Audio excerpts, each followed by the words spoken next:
Hello, crafty friends, and welcome back to my channel. Well, I'm so excited you're here today because we have officially stepped into the most amazing, wonderful time of the year. It's STAMPtember time. Now, if you're new to it, STAMPtember is a month long celebration of stamping hosted by Simon's Stamp, and this year marks their 16th anniversary. It's always such a fun month filled with brand new products, exciting collaborations, giveaways, surprises, and of course, tons of creative inspirations from incredibly talented designers. If you'd like to learn more about Stamptember, I have all the details up on my blog. And well, here's the fun part. I am sharing a special coupon code for a free surprise gift. Don't miss it. You'll find the blog link down below in the description box. For today's project, I'll be working with a beautiful stamp set from this new Stamptember collection to create three clean and simple card designs.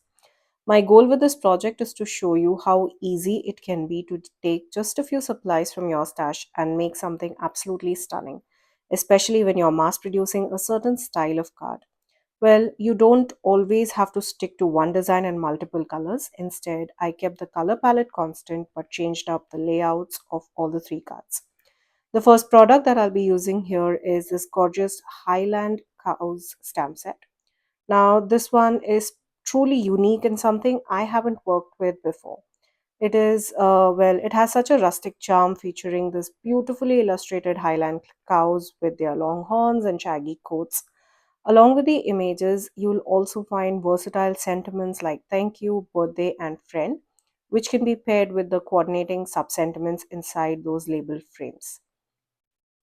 The second product is this brand new postage rectangles die set, which includes 9 A2 size rectangle dies with a fun postage edge detail. I'll be using these to create my card fronts and add a little extra interest to the backgrounds. I began by placing a white 4 by 5 and a quarter inch panel onto my stamp wheel. Since I'll be creating three different cards, each will follow the same basic layout. We have the focal point images that will be stamped in a warm mocha brown ink, while the sentiments will be featured in Lumberjack Plaid Distress ink, and that's well a gorgeous rich red shade of ink. The Versafine Onyx Black ink again for part of the sentiment for that crisp, bold finish. Now, these three shades, which is the brown, red, and black, make up the color palette across all of the designs. For my first card, which is a birthday card, I started with a sentiment. Because I knew I'd be doing multiple impressions, I stamped each of the elements separately. The main birthday sentiment was stamped in Lumberjack Plaid Distress ink, pressing it three times to achieve a bold, vibrant red. Now, to keep everything perfectly aligned, I always like to use my grid transparency sheet each time that I stamped. Now, after finishing my main sentiment, I brought back my grid transparency sheet and now we can stamp our little sub sentiment. Now, the smaller sub sentiment here reads, I heard it's your. Now, together the sentiment will be, I heard it's your birthday, which I think pairs perfectly with this playful Highland cow theme. You'll notice that I take extra time to carefully align all of my sentiments. That's because I'm stamping them directly onto the card front. Now, if I was planning to cut out the sentiments separately, I wouldn't need to be quite as precise with the placement. There are coordinating dies available for this set, but for today's video, I will keep it simple and work with the stamps alone. Now, I decided to slow down this part of the video to share a quick tip. Once you place your grid transparency sheet over the panel, you can do a light test stamp to double check the alignment. Now just add the faintest bit of ink to your stamp and press it onto the transparency sheet. This way you can clearly see your stamp lines up and get a preview of how the final impression will look. At this stage, you don't need any full inking. It's only for reference, so a light impression is all you need. Once you're happy with the placement of your stamp, simply remove the transparency sheet and stamp as usual. For the sentiment, I used my Versafine Onyx Black ink, which gives that bold, crisp impression every time. Now, I did stamp it twice for that beautiful black. Next, I moved to my focal point image, which is that gorgeous large Highland cow that really takes center stage on this card front. I stamped it using the Simon's stamp Positively Saturated Ink in the shade Mocha, which is a rich, warm brown that works beautifully with this design. Now, you could definitely take this image further, add coloring, or heat emboss it with black ink and clear embossing powder for a glossy finish, or even layer in the extra details. Now, there are so many creative possibilities, but for this project, I wanted to keep things clean and simple, so I left the image uncolored. To make those lines stand out even more, I stamped the cow twice, which gave me a deeper, richer impression of that beautiful mocha tone. I'll admit I was really tempted to add some paint splatters or even a few sequences for extra sparkle on this panel, but I held back and kept it super simple. Instead, I used the little star images from the stamp set, stamping them in the same Lumberjack Plaid ink. I added a few stars on either side of that bold focal point image to balance the design without taking away from the clean and simple look. And just like that, card number one was finished. I used my little pokey tool to gently lift one corner of the cardstock and release it from the ultra sticky mat on the stamp wheel. I really love how clean and simple this design turned out. Well, let me know in the comments below, would you leave the Highland Cow uncolored like I did here, or would you add some color to it?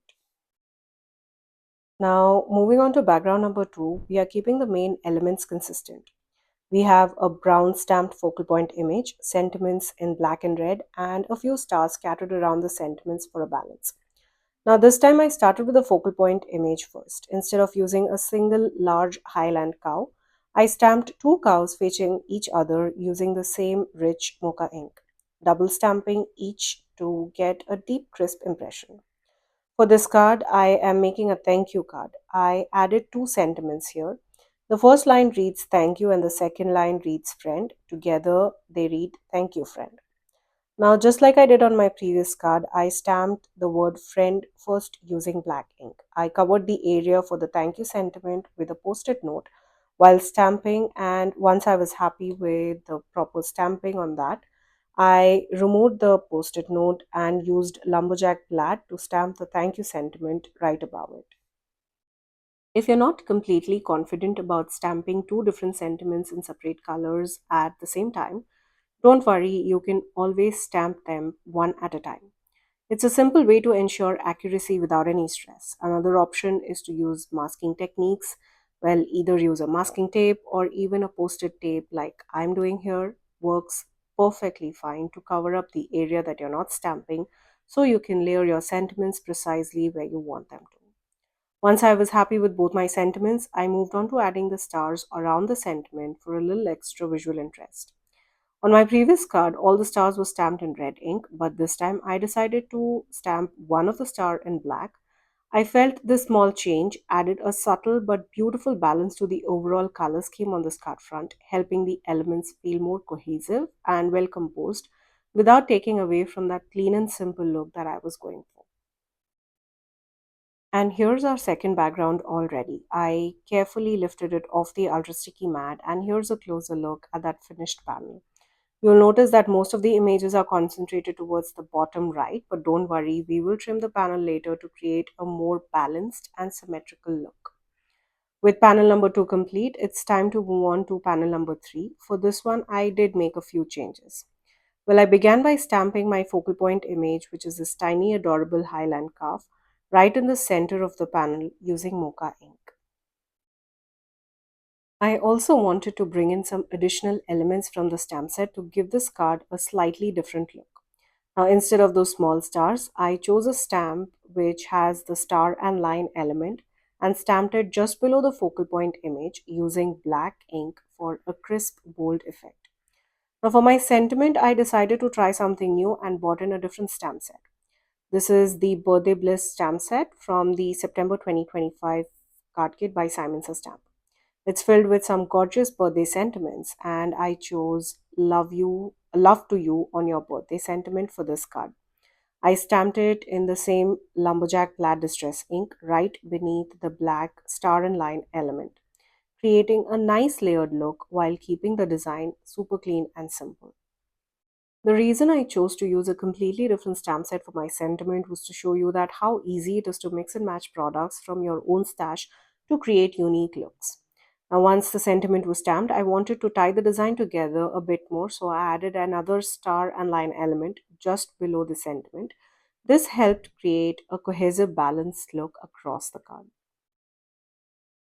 And just like that, all three of our backgrounds are complete. I absolutely love how these panels turned out. Honestly, I'm really enjoying this color palette, the super clean and simple look that it creates. And now it's time to start assembling them onto card bases. Before we do that, I wanted to give the panels a little extra dimension.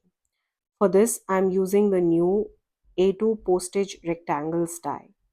I have some red cardstock panels that I'll trim using the second largest rectangle die, which will create a lovely framed backing for each of those stamped panels. You could definitely turn these panels into shaker cards or simply adhere them directly onto red card bases, but I thought that the postage frame would add a nice extra little detail to these otherwise super clean and simple cards. Off camera, I went ahead and cut two of those postage frames from red cardstock to match the first two panels. For my third panel, I decided to trim it using a slightly smaller postage rectangle to create a proportionate frame for that design. Now it's time to assemble the cards. For the first two cards, I adhered the stamped white panels onto the red postage rectangle panels using liquid glue. For my third card, I added a little bit of dimension by adhering the white panel onto the red 4 by 5 1/4 inch panel using foam tape. I then used foam tape to adhere the first two panels onto white top folding A2 size card bases. The third panel already had that extra dimension from the foam tape, so I used liquid glue to adhere it to our card base. You'll notice that not only do the cards share the same color palette, but their overall designs are quite similar too, including a subtle dimension added by a single layer of foam tape under each of the panels. Here's a closer look at the finished card. I'm honestly so happy with how they turned out. I hope you enjoyed seeing how easy it can be to create clean and simple card designs using just a few supplies from your stash. Whether you stick with one focal point image or mix things up with multiple stamps and sentiments, the possibilities are endless. Don't forget, it's Stamptember, a month-long event celebrating stamping hosted by Simon's Stamp. There are so many new products, fun collaborations, giveaways, and endless inspirations from talented designers, perfect for sparkling your creativity this month. I'd love to hear from you. Do you prefer leaving your cards clean and simple, or do you like adding that extra hint of colors and layers? Drop your thoughts in the comments below. All the supplies that I used to create these cards will be listed down in the description box below, along with the links to other products from this latest new release of Stamptember. Please know that all of these links are affiliate links, which means that if you shop using one of my links, I get a small commission at no cost to you guys. Thank you again for joining me today. Until next time, stay safe.